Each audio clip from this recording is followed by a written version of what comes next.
हिमाचल दर्पण live TV में एक बार फिर से सभी दर्शकों का स्वागत है। और इस वक्त हमारी टीम जो है चंबा ज़िले पहुंच चुकी है और हम इस वक्त बिल्कुल चंबा से लाइव हैं और आपको बताने की कोशिश करेंगे कि आखिर चंबा का इतिहास जो है वो क्या रहा और यहाँ के लोग किस तरह का है, यहाँ की वेशभूषा, यहाँ के पारंपरिक जो रहने का है, खाने का है और किस तरह के यहाँ पे लोग हैं, वो सारी जानकारी आपको देंगे। किस तरह की यहाँ पे व्यवस्थाएं रहती है और किस तरह का इसका इतिहास है, वो सारी जानकारी आपको देते हैं। फिलहाल जो अभी हमें मदद मिल पा रही है वो हम इंटरनेट की सहायता ले रहे हैं। और आपको बता दें कि चंबा शहर की स्थापना जो है राजा साहिल वर्मन ने 920 ईस्वी में की थी और अब ये हिमाचल प्रदेश के चंबा ज़िले में स्थित है। और इसके साथ ही जो इसके इतिहास में हमें जो सबसे दिलचस्प चीज़ मिल रही है वो यहाँ का एक ये मैदान है जो बड़ा ही ऐतिहासिक है। इसके पीछे का क्या इतिहास रहा है वो भी हम आपको बताने की कोशिश करेंगे। और यहाँ के किस तरह के लोग जो है वो किस तरह से अपनी रोज़मर्रा की ज़िंदगी जीते हैं, किस तरह से उनका खाना पीने का तरीका रहता है, इनकी आर्थिक स्थिति किस तरह की, वो भी हम जानने की कोशिश करेंगे।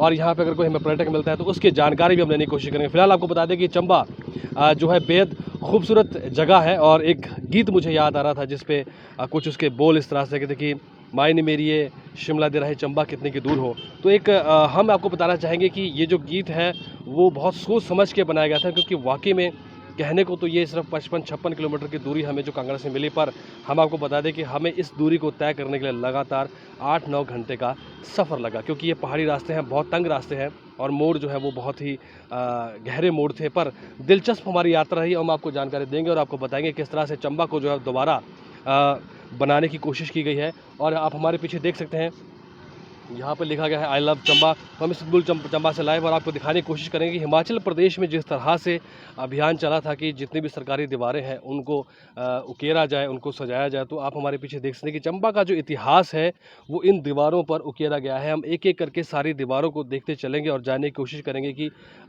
इन चित्रों के माध्यम से जो है कलाकारों द्वारा किस चीज़ को दर्शाने की, किस बात को बताने की कोशिश की गई थी। ये जो आप तस्वीर देख पा रहे हैं ये चंबा का ही एक फोक सॉन्ग गाते हुए लोग हैं जिन्हें हम खोजने की कोशिश करेंगे और आपको उनसे लाइव इंट्रोड्यूस करवाएंगे कि ये किस तरह के वाद्य यंत्र है और किस तरह का इस्तेमाल किन चीज़ों के लिए किया जाता है। ये जो हम तस्वीर देख पा रहे हैं ये कोई राजा महाराजाओं के समय की तस्वीर हमें लगती है, क्योंकि इन्होंने जिस तरह की पोशाक पहनी हुई है इसमें एक ख़ास तरह का जो है चित्र बीच में बना हुआ है और उसके नीचे लिखा हुआ है चंबा। और इन्होंने पारंपरिक वेशभूषा पहनी हुई है और वाद्य यंत्र इनके हाथों में बनी हुई है। ये देख सकते हैं चंबियाली धाम जो है एक उसका चित्र यहाँ पर उकेरा गया है और यहाँ पर बनाया गया है कि ये जो 4 घड़े रखे हुए हैं इसके अंदर ही दाल चावल जिस तरह की डिशेज़ यहाँ पे चंबा की बनती होगी वो धाम वो ये है। और ये हमारे सामने जो है चंबा का चौकोन मैदान है। ये यहाँ की पारंपरिक जो है वेशभूषा के साथ जिस तरह की ग्रामीण वासी अपनी आम शैलियों को बिताते हैं, रहने का जो उनका तरीका है, पहनावा है, वो सारी तस्वीरें जो हमें ये बता रही है। एक आगे हम चलते रहेंगे और आपको दिखाते रहेंगे पूरी तस्वीरों में कि किस तरह का इतिहास जो है चंबा को दर्शाने का यहाँ पे कोशिश की गई है। इस वक्त बिल्कुल हम लाइव चंबा में मौजूद हैं और आपको बताने की कोशिश करेंगे कि किस किस तरह की है। थोड़े जल्दी हम कोशिश करते ताकि हम और लोगों से यहाँ पे जानने की कोशिश करेंगे। इस मैदान की खासियत जो हमें सुनने को मिली थी कि यहाँ पर जो है वो अलग अलग राज्यों की मिट्टी को लाकर डाला गया था और इस मैदान का जो है वो निर्माण हुआ था।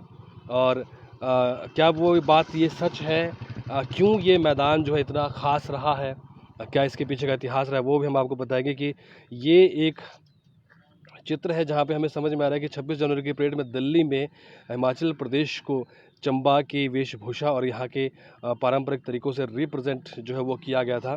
ये वो तस्वीरें हैं और ये मैदान है। ये टूरिज़्म को बढ़ावा देने के लिए कुछ चित्रों को उकेरा भी गया है।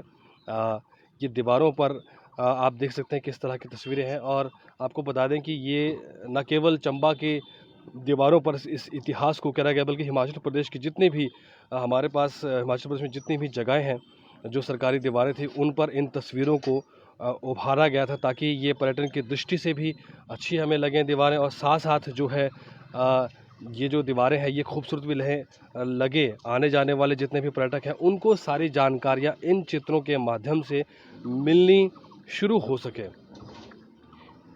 ये आप देख रहे हैं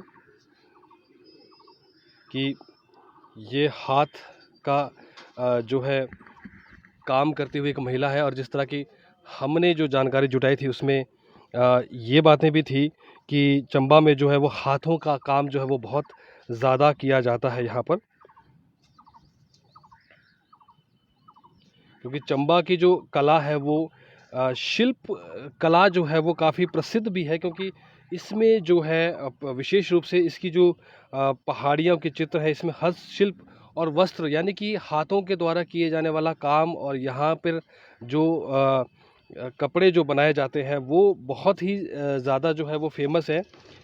और आपको साथ साथ ये भी बता दें कि चंबा में कास्टिंग मेलवेयर एक प्राचीन परंपरा है, जिसमें आम तौर पर तांबे या पीतल से बने सामान होते हैं। यानी कि यहाँ पर जिस तरह की चीज़ों को गिरने के लिए जो तांबा और आपको जो पीतल है, इन इन दो धातुओं के ऊपर जो है बहुत काम होता है। ये भी हम ढूंढने की कोशिश करेंगे चंबा में ये दोनों चीज़ें कहाँ पर है, किस तरह से किया जाता है। और आपको साथ साथ बता दें कि जो हमें इतिहास जो मिला है उसमें लिखा गया है कि चंबा में पुरुषों और महिलाओं के जूते और चांदी और सोने से बने आभूषणों की अपनी अनूठी पारंपरिक प्रणाली है। यानी कि जिस तरह से हम देख पा रहे हैं उसमें वेशभूषा जो है वो काफ़ी आकर्षण का केंद्र है चंबा के लोगों की, और यही हमें मिल रहा है। और यहाँ का जो मिंजर मेला है और सुई मेला जो है वो एक बहुत बड़े आकर्षण के केंद्र रहते हैं। यहाँ पर जो मिंजर मेला उसके बारे में भी काफ़ी जानकारी हमें मिलती है। हम यहाँ पर कोशिश करेंगे पहले तो ये जानने की, ये जो मैदान है जिस तरह की हमें जानकारी मिली थी, क्या सही में यहाँ पर अलग अलग राज्यों से मिट्टी लाकर इस मैदान को बनाया गया था, क्या ख़ास बात रही थी, वो हम जानने की कोशिश करेंगे यहाँ के लोगों से कि इसके पीछे का क्या इतिहास है। और साथ साथ हम ये जो चंबा जिला राज्य है, ये जो है रावी नदी के किनारे जो है वो बसा हुआ है। रावी नदी जितनी शांत दिन के समय नज़र आती है, उससे कहीं ज़्यादा आवाज़ उसकी शाम को भी होती है। और आपको साथ साथ बता दें कि जो जानकारी हम इकट्ठा कर पाए हैं उसकी वजह से हमें ये भी जानकारी मिली है कि रावी नदी का बहाव ज़्यादा तेज़ होने की वजह से जो चंबा का जो कटान भी आस्ते आस्ते शुरू हुआ है। और ये आइए हम यहाँ पर लोकल लोगों से जानने की कोशिश करेंगे कि चंबा इतना ख़ास क्यों है, क्या चंबा की विशेषता रही है, और चंबा में अगर किसी को आना है तो सबसे पहले वो किन चीज़ों को देख सकता है। और आपको फ़िलहाल हम यहाँ पे दर्शकों को पकड़ेंगे और जानने की जानकारी इकट्ठे करने की कोशिश करेंगे कि किस तरह का जो है वो यहाँ पर इतिहास है, क्या कहा जाता है, और चंबा में ख़ास अगर घूमने लायक कोई पर्यटन है तो उनके लिए सबसे बेहतरीन चीज़ क्या रहेगी, वो हम जानने की कोशिश करेंगे। और चंबा और राज्यों के मुकाबले अभी कितना आगे है, क्योंकि काफ़ी दूर का ये क्षेत्र है। यहाँ पर भी हम आम लोगों से जानने की कोशिश करेंगे और पूछेंगे कि यहाँ पर चंबा इतना ख़ास क्यों है लोगों के लिए। आइए आपको दिखाते हैं कि हमारे जिस जगह पर हम स्पॉट पर खड़े हैं, यहाँ से नीचे जो है वो रावी नदी का जो है नज़ारा बिल्कुल साफ़ दिखाई देता है। बहती हुई नदी जो है अपने होने का प्रमाण दे रही है, इसकी आवाज़ जो है वो अपने होने का जो है वो सबूत यहाँ पर देती है। हम लोकल लोगों को भी जानने की कोशिश करेंगे कि इस जो नदी है, आप देख सकते हैं कि अगर ये जो रावी नदी है इसका जब बहाव तेज़ होता हो तो इस जिस तरह से इसका कटान होना शुरू हुआ है उससे हमें समझ में आ रहा है, क्योंकि हमने ये जानकारी भी जुटाई थी। और साथ साथ चंबा में जो है पर्यटन को बढ़ावा देने के लिए सरकार द्वारा जो है वो काफ़ी ऐसे अभियान भी चलाए जा रहे हैं ताकि ज़्यादा से ज़्यादा लोग यहाँ पर आएँ और लोगों की जो है वो आर्थिक जो है वो स्थिति शुरू होने। आप कहाँ यहीं के रहने वाले हैं? हाँ जी जी सर। यहीं चंबा के रहने वाले हैं। हाँ जी। क्या खास बात है चंबा में? चंबा में देखो आराम से रह रहे हैं लोग, बहुत अच्छा, बहुत बढ़िया चल रहा है। कोई ऐसा विरोध भाव कोई किसी में नहीं है, अच्छे तरीके से रह रहे हैं। सरकार भी अच्छा काम कर रही है। ये मैदान जो कहा जाता है, इसमें कहा जाता है कि काफ़ी राज्यों की मिट्टी लाकर इस मैदान को बनाया गया था। हाँ बात जी, सच? ये तो पहले बिल्कुल सच्ची बात है। ये इतिहास के मुताबिक इसमें नदी जाती थी पहले, कभी ज़माने की बात है पुरानी जो हमने बुजुर्गों से सुनी हुई है। तो ये हरि राय का मंदिर है साथ में, तो ये बीच बीच में ऐसे नदी जाती थी। फिर बाद में जब नदी दूसरी तरफ पलटी तो यहाँ जो था राजा साहब ने फिर ऐसा किया कि फट्टे डलवा कर और उस पर मिट्टी डलवा के और घास लगाई, द्रुप लगाई थी। इतिहास में सुना है ऐसे। हाँ। हमने कई लोगों से सुना है कि वो कह रहे थे कि अलग अलग राज्यों की मिट्टी भी लाकर यहाँ पे डालेंगे ताकि कोई भी किसी भी राज्य से नहीं सुना हमने, ये नहीं सुना हमने। हाँ, जो हमने सुना है वो जो इतिहास की बात सुनी उसी को बता रहे हैं। और ऐसा भी सुना है कि ये जो घास है ये स्पेशल घास है, जैसे बाहर ये तो बाहर से लाया था राजा साहब ने ना, ये इंग्लैंड से लाया था इसको, इंग्लैंड से लाया था। तो ये आम जनता को जाने के लिए रोका जाता है, जैसे कि हम देख रहे हैं कि कोई लोग टहलते हुए नजर नहीं आ रहे, ऐसा क्यों, क्या कारण है इसका? ये चुगान बंद रहता है। ये 25 नवंबर 25 से 14 अप्रैल तक ये बंद रहता है। तो 14 अप्रैल के बाद खुलता ही है। 14 अप्रैल के बाद फिर मिंजर का मेला भी होता है, फिर खुला ही रहता है। फिर 25 नवंबर 25 को बंद हो जाता है। और क्या खास बात है चंबा के अंदर? चंबा के इतिहास से देखो, मंदिर है, बहुत सुंदर सुंदर मंदिर है। हरिराय का मंदिर है, वो लक्ष्मी नारायण मंदिर है, चामुंडा माता है। और दूसरा ये जमहार ऊपर बहुत खूबसूरत जगह है, खजियार बहुत खूबसूरत जगह है, ऊपर झील है, होटल है, सब कुछ मतलब बड़ी खूबसूरत जगह है खजियार में। हमने सुना है कि यहाँ पर जो है वो हाथों की कलाएं भी बहुत अच्छी, जिसमें जी। क्या क्या खास बात? ये मिंजर जो बनती है, मिंजर भी यहीं बनाते हैं जिसको बंधाते हैं। और जो ये मतलब उद्योग हैं, शाल शूल, चंबा शाल, चंबा रुमाल, चंबा चप्पल, ऐसे ऐसे सामान जो है हाथों से यहाँ तैयार किए जाते अभी आपने जिक्र किया मिंजर का, मिंजर क्या है मतलब? हैं। मिंजर का मेला होता है यहाँ। मिंजर किसे कहा जाता मिंजर ये जो मिंजर ऐसा था कि राजा साहब जो इतिहास में कहीं युद्ध करने गए थे, तो राजा साहब जब वापस आए तो छल्ली नहीं होती है, छल्ली जी। या धान, जी, तो जी। धान की मिंजर डली हुई थी, वो लगी हुई थी, उसको धान की मिंजर कहते हैं ना। तो राजा साहब जीत कर आए थे वहाँ से, युद्ध जीत कर आए थे। तो उन्होंने बोला कि मैं गया था तो कुछ भी नहीं था, तो मैं इसी जब ऐसे गुजरते थे रास्ते पे, पैदल आते थे, तो वो मिंजर देखी धान की, तो उन्होंने बोला कि भाई ये जो है इसका मेला ही बनाया जाएगा, इस जो मेरे जीत है इसके जश्न में मिंजर का मेला बनाया जाएगा। तो उसका नाम ही मिंजर रखा गया था। वो देवी देवते की पूजा होती है उस दिन, जिस दिन राजा साहब ने ये आकर किया था, जीत हासिल करके किया था, उसी दिन वो सावन का तीसरा एतवार था, एतवार के दिन उन्होंने मिंजर का मेला बनाया था। और माता देवी पूजा सब की थी, यहाँ पूजा अर्चना जो थी सब की थी। है? ये इतिहास है। ये इतिहास है चंबा। और खाने की दृष्टि में अगर कहा जाए तो किस तरह के पकवान यहाँ पर फेमस है?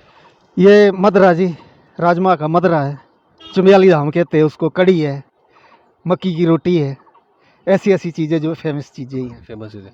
अच्छा, आपसे एक आखिरी सवाल मेरा है कि सरकार जो है वो पर्यटन को बढ़ावा देने के लिए कुछ अभियान भी चला रही है ताकि ज़्यादा से ज़्यादा टूरिस्ट यहाँ पर आए, जी जी। लोगों की आय का साधन जी, बढ़े। जी, तो आपको जी। कितना लगता है कि टूरिस्ट आएगा तो स्वाभाविक सी बात है, कूड़ा करकट भी साथ में होगा, गंदगी भी साथ में होगी, तो चंबा की खूबसूरती पे भी थोड़ा सा, तो इसके लिए कितने लोग कितने तैयार? ऐसा ऐसा कुछ भी नहीं है। अगर देखो, टूरिज्म आता है तो चाहे कुछ भी होता है, सरकार के पास कड़े इंतजाम है उसके लिए। और लोगों को, और गरीब लोगों को रोज़गार मिलेगा उससे। कैसे? जब कूड़ा करकट बढ़ेगा तो सफाई कर्मचारी लगेंगे, है ना जी। खाने पीने की ज़रूरत पड़ेगी तो खाने पीने की वस्तु भी जो है उनके लिए भी लोग काम करने के लिए लगेंगे। तो ऐसा कुछ भी नहीं है कि बेरोज़गारी होगी, उसकी वजह से हर गरीब आदमी को रोज़गार का अवसर मिलेगा। तो मतलब आम इंसान को तैयार होने की ज़रूरत है। ज़रूरत है। आपसे बात करने के लिए धन्यवाद। धन्यवाद जी। दर्शकों, जैसा कि इतिहास हमें मिला कि जो मिंजर मेला है वो किसी कारणवश जो है मनाया जाता है, क्योंकि जिस तरह की जानकारी हम जुटा पाए, उनका कहने का मतलब ये है कि मिंजर जो मेला है वो मेला जो है एक राजा साहब की जब जीत थी, जब वो युद्ध लड़कर आए थे, तो उनके हाथ में एक फली थी जिसे वो कह रहे हैं कि मक्की की या गेहूं की एक फली थी जिसे मिंजर कहा जाता है। तो राजा साहब ने उस जीत के बाद जो है वो घोषणा की थी कि आज के बाद इसी दिन को जो है एक मेला के रूप में मनाया जाएगा, मिंजर मेला के रूप में मनाएगा। इस जानकारी और भी हम जानकारी जुटाने की कोशिश करेंगे, क्योंकि सरकार जो है चंबा के अंदर टूरिस्ट को बढ़ावा देना चाहती है ताकि टूरिस्ट यहाँ पर आए और आम लोगों के लिए जो है वो रोज़गार के साधन खुलने शुरू हुए, वो भी हम जानने की कोशिश करेंगे। फिलहाल कुछ महिला हम यहाँ पे बैठे उनसे बात करेंगे। आप कहाँ से हैं जी? होली से। चंबा की क्या खास बात है? जरमेला। इसके अलावा क्या खास है यहाँ पर? देखिए, चौगान। क्या इतिहास है इस चौगान? इतना खास तो मैं भी नहीं जानती, कभी आई नहीं, गई नहीं, एग्ज़ाम देने आई हूँ किस चीज़ का एग्जाम है आप? लास्ट ईयर भी। अच्छा, अगर एक सवाल है, सरकार जो है वो पर्यटन को बढ़ावा देना चाहती है चंबा के अंदर, तो कितना तैयार है चंबा उसके लिए? इतना नॉलेज तो मुझे भी नहीं है। क्योंकि टूरिस्ट अंदर आएगा तो रोज़गार के साधन लोगों के लिए खुलेंगे, तो गंदगी भी साथ में आएगी। तो आपको क्या लगता है कि लोगों को तैयार रहना चाहिए सरकार के साथ या नहीं होना चाहिए टूरिस्ट को बढ़ावा? नहीं, गंदगी क्यों आनी चाहिए, नहीं आनी चाहिए गंदगी तो। टूरिस्ट आएगा तो लोगों की इनकम सोर्स बढ़ेगी। तो आप खुश हैं इस बात से? जी। सरकार के साथ हैं?